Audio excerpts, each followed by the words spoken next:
Hello, good afternoon. Thank you for the opportunity for Swarm.city to be here a little bit this afternoon. I want to talk about Swarm.city and what we are about to do with Data Fund and Fair Drive, Fair Data Society and Swarm. So for those of you who don't know Swarm.city, I'll just go over it. So we started as Arcade City years ago in response to numerous blockings of Ubers and Lyfts throughout the US. We raised $800,000 in 2016 with an ICO with the promise of peer-to-peer unstoppable decentralized ride-sharing. Back then people called it the Ethereum's Uber killer. Back then, but then the development started, and that was like truly a wake-up call that lasted for like 2 years, I would say, the wake-up call. And then something really interesting happened to our project. We were struck by this feature by Parity's multisig wallet where you could actually steal all the money, and so we lost all our funding back then. That was 44K Ether. Our remaining funds we spent last year on what we call the Boardwalk release, which is like a very first iteration of what we think can be done. And we also set up a Swarm.city association, which is a non-profit association in Switzerland, to get some legal protections. So why? This is like the most important question, I think. So drivers who use Uber lose up to 30%, and they have no power or influence whatsoever over price setting or the economics of their network. The state is trying all the time, apparently, to block Uber, Lyft, sometimes in favor, mostly in Europe, in favor of existing taxi companies. And the users have, of course, zero privacy, and it's 100% data slavery.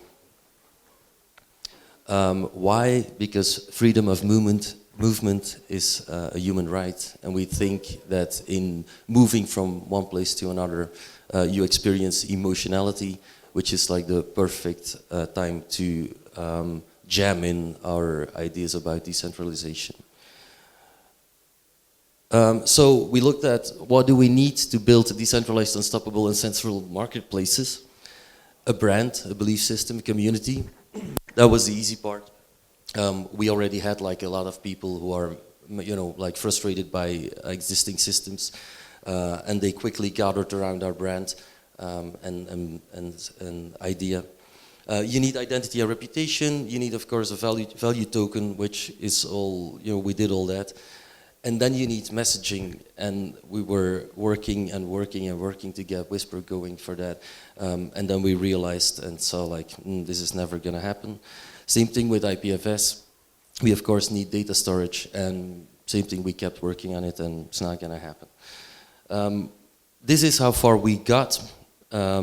We made our first release, which is basically more like a Craigslist, where you request items and where then another party can respond to. You both go in an escrow, and then the deal is being paid out and reputations are being minted. So we have the very, very, very basic interface to do items on a marketplace, as you can see. We're almost there. So you can do this now live on Swarm.city. So at least we got that far that we could release this. Yeah, you can do this yourself. So what it looks like now, in our Boardwalk release, we have the whole identity thing going on. You can create a request on a hashtag, which is a marketplace. You can reply to it, select a replier, pay out, go into conflict, or the marketplace owner can resolve the conflict.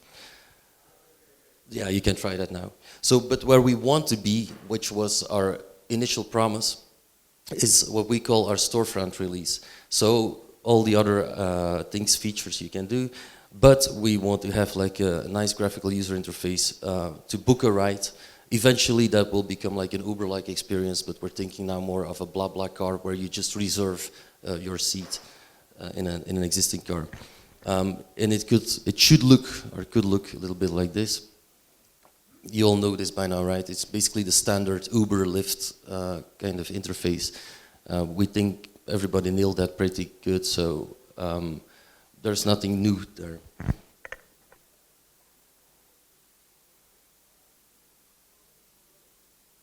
So we think, after having many talks with Data Fund and Gregor, we think we can make this happen on Swarm. For marketplaces, we could use Swarm feeds. For the messaging, PSS, data storage, BZZ, of course. But this is the interesting part. We really believe that the personal data of the user should be in the hands of the user. And so with Fair Data Society, the idea is to actually develop a fair drive, which you just connect to the interface, and then you magically have all your personal data there, and you have your identity there. If you want to know more about Fair Data Society, I suggest you talk to Gregor. But this is like, you know, what it could look like in the interface.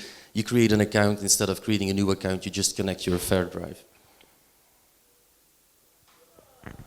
Oh, and can I tell you, because I had to stress this a little bit, Fair drive is just like a name. There's more names floating around, like multi-box own drive, I think it was last night. Yeah. So anyway, we're just like looking for names for that. And then this is of course really important. Swarm.city will also be packaged as a dApp node package, so you can run it on your dApp node and then connect from anywhere in the world, or let your friends connect to it from anywhere in the world and enjoy unstoppable ride sharing. Or you can always just visit Swarm.city later on. Since we are no longer, well, we never were a company, but now we're not even like an ICO project anymore, because there are no shared funds left. So this is what we still want to achieve. Luckily, there's still a lot of us around the project, and we keep working on it. But if you want to help, that's actually why I'm here, is just like to invite all of you, if you believe that we need freedom of movement for all in a simple open source app. That's what we're trying to do. You can share our goal, just talk about it. Please help with development. Or if you're a rich guy, fund our Fair Data Society campaigns and give it. Oh, yeah, and this is basically my too long didn't read.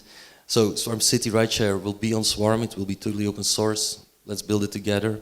We really want to contribute to anything Fair Data Society is doing. So come and help us, please. Thank you.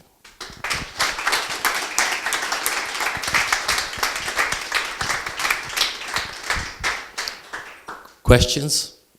I probably have more questions for you guys now.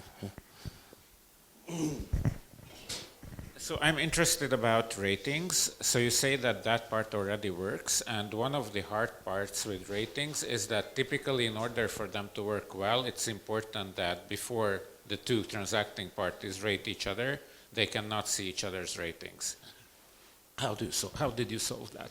Sorry, you say it's important before two parties engage with each other? So ratings become visible to either party only after they have rated the other party, so that you cannot make your rating contingent on the other party's rating. Well, there is no rating system whatsoever. It's a personal belief, but most of the team thinks this. I don't think like human subjective emotional data should be on a chain. So the only thing we store is the actual successful transaction. So if you go look at someone's reputation score, it just tells you, like, in this marketplace, he did this many successful deals. There is no rating. And how many unsuccessful ones? We don't know. No, you don't know. You don't know. What you can see is like how many conflicts did this, for instance, this driver had, right? So if you see like he has like a 20% conflict rate, I wouldn't want to be in that car. Thank you.